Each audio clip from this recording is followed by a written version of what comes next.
सतनाम साखी। सदगुरु महाराज जी से एक बार एक बच्चे ने ये प्रश्न किया, सदगुरु महाराज, आप एकादशी का व्रत क्यों नहीं रखते? तब सदगुरु महाराज जी ने उस बच्चे से कहा, बेटा,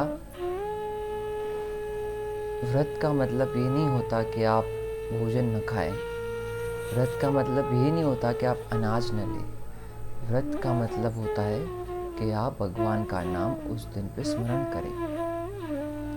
सदगुरु महाराज जी ने बड़ी प्रेम से उसे और हमें ये शिक्षा दी। सदगुरु महाराज जी ने कहा, भगवान श्री कृष्ण ने अर्जुन को कहा है भगवत गीता में, यस्तु इंद्राणी मनसा नियम्य आर्वते अर्जुना। ये अर्जुन जो मन से इंद्रियों को रोकता है वो ही सच्चा व्रत करता है। व्रत का मतलब ये नहीं है कि आप खाना बंद कीजिए, देखना बंद कीजिए, सुनना बंद कीजिए। नहीं, अपने मन को इन सब विषयों से हटा दीजिए। आपका मन आपको खाने के लिए ना बोले। अभी कैसा होता है, हम व्रत तो रख देते हैं लेकिन फिर भी हमारे मन में ख्याल आते हैं पिज़्ज़ा, बर्गर और अनेक प्रकारों के तामों का।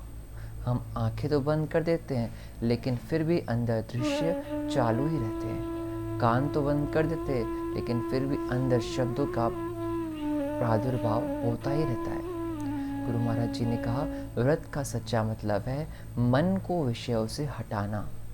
फिर चाहे आप कुछ भी खाओ, कोई फर्क नहीं पड़ता। सदगुरु महाराज जी कहते थे, व्रत का सच्चा मतलब तभी होगा जब आप मुख से भगवान का नाम उच्चारोगे, मुख से भगवान को याद करोगे।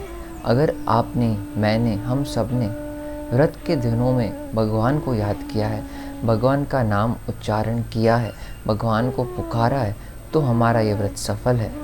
नहीं तो हम कितने भी व्रत रख ले, कितने भी उपवास कर ले, कितने भी दिन के कर ले, चाहे हम चालिया भी ऐसा क्यों न कर ले कि खाली हम व्रत अनाज नहीं खाएंगे, ये चीज़ नहीं खाएंगे, वो चीज़ नहीं खाएंगे, लेकिन अगर भगवान को याद नहीं करेंगे तो हमारा व्रत नहीं है, वो केवल फास्टिंग रह जाएगा।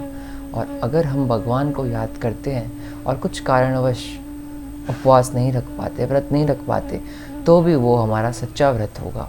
सदगुरु महाराज जी कहते हैं, उपवास, उप का मतलब समीप, वास मतलब रहना, अर्थात इन उपवासों के दिनों में, इन 40 दिनों में हमें अपने आप को सदगुरु महाराज जी के पास करना है।